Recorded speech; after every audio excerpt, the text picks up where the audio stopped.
ఏమైందని నన్ను అడుగుతున్నావు? ఇంట్లో ఏం జరుగుతుందో నీకు తెలియదా? నీ కొడుక్కి తెలియదా? చేసేది 20,000 జీతం, అది బతికి సరిపోదు, ఇటు ఇంటి గడవడానికి సరిపోదు. ఏం జరుగుతుందో నీకు తెలియట్లేదా? అలా ఉంటే నువ్వు ఏదో ఒక పని చెయ్యొచ్చు కదా నువ్వు. ఆ అందరూ రోడ్డెక్కితే ఇంట్లో సంసారం చూసేదెవరు? నీగా బాగోదు. ఇక్కడ చూడడానికి మాత్రమే బాగున్నారు, లోపల బతుకులేం బాలేవు. ఏంటమ్మా ఎప్పుడు చూడు అలా అరుస్తూ ఉంటావు? ప్రశాంతంగా ఉండవా? ఆ ఎలాగూ మీ నాన్న మీద అరవలేను కదా, ఇలాగ అరిచి నీకు మీ నాన్నమ్మకి లోకమైపోతున్నా, అరిచిందల్లా కనిపిస్తున్నా. నా బాధ ఎవరికి పట్టట్లేదు. ఏమైంది? ఏం జరుగుతుంది ఇంట్లో? చూడు నాన్న, అమ్మ ఎప్పుడు ఏదో ఒకటి అంటూనే ఉన్నది. ఏమైంది? పొద్దు పొద్దునే ఏంటి ఇంట్లో గోలా? ఇంకా ఏం జరగాలి? ఏమైతుందో మీకేం తెలియదా? దాని స్కూల్ అయిపోయింది, ఇప్పుడు కాలేజ్ లో చేర్పించాలి. దాని గురించి మీరేమన్నా ఆలోచిస్తున్నారా? మీ అమ్మకం ఇంత చాదస్తాం. ఇప్పుడు నువ్వు గొంతు చించుకుని నడవడానికి కొంపలే మునిగిపోలేవు. ఇక్కడ మనకున్న అప్పులు తర్వాత ఎప్పుడన్నా కట్టుకోవచ్చు. ముందు అమ్మాయిని మంచి కాలేజ్ లో జాయిన్ చేయించాలి. దానికి ఎంత ఖర్చు అవుతుందో తెలియక నేను ఏడుస్తున్నాను. కనీసం ఇంట్లో సరుకులు కూడా తెలియదు, నీకు తెలీదా? ముందు మన అమ్మాయి జీవితం గురించి ఆలోచిద్దాం. నువ్వు అరిస్తే ఇక్కడ ఏమీ సర్దుకోలేవు.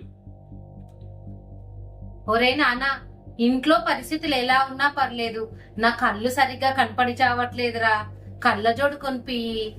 అలాగే ఆ మందుల సంగతి ఏదో చూడరా కొంచెం.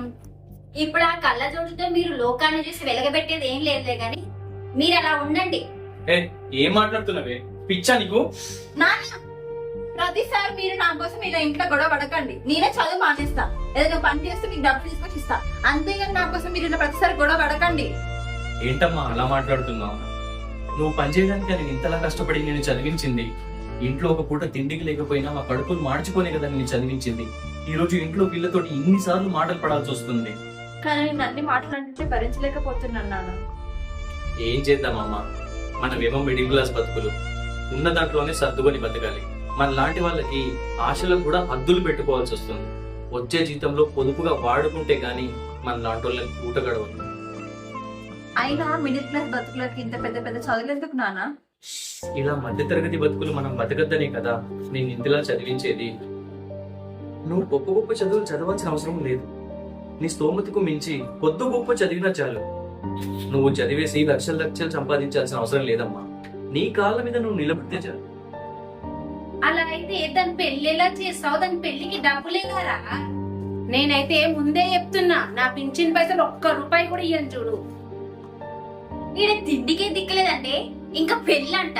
అయినా నిన్నెవడు అడిగింది నీ పింఛన్ పైసలు? పోత పోత అన్ని కట్టుకొని పోతావా? అయినా పెళ్లిడికి వచ్చిన ఆడపిల్లకి చదువులేందుకురా?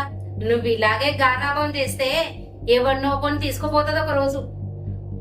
ముసలాను, నోరు ముయ్యవే, పిచ్చి పిచ్చే మాట్లాడకు. చూసావా, ఇది ఇప్పుడే నా మీద నోరెత్తుతుంది. ఈ కాలంలో ఒక్కరిని చదివించడానికే ఒక మధ్యతరగతి కుటుంబంలో నలుగురు కష్టపడాల్సి వస్తుంది. అయినా ఈ కుటుంబాన్ని ఒక్కొండే లాక్కొస్తున్నా. అది దయచేసి అర్థం చేసుకో. ఎంత అర్థం చేసుకున్నా ఫీజులైతే తక్కువ కదా.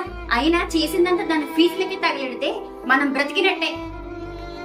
ఏదో పరాయి బిడ్డ గురించి మాట్లాడుతున్నట్టు మాట్లాడుతున్నావేంటి? నేను చేసేదంతా మన బిడ్డ కోసమే కదా. అవునండి, మీరు మీ బిడ్డ గురించి మాత్రమే ఆలోచిస్తున్నారు, కానీ నేను మిగతా ముగ్గురు గురించి ఆలోచిస్తున్నాను. నేను గొలుసు అడిగి ఎన్ని రోజులు అవుతుందండి? సంవత్సరం కిందట అడిగా, ఇంతవరకు తీసుకున్నారా? మీ అమ్మగారు కళ్ళజోడు పాడే ఎన్ని రోజులు అవుతుందండి?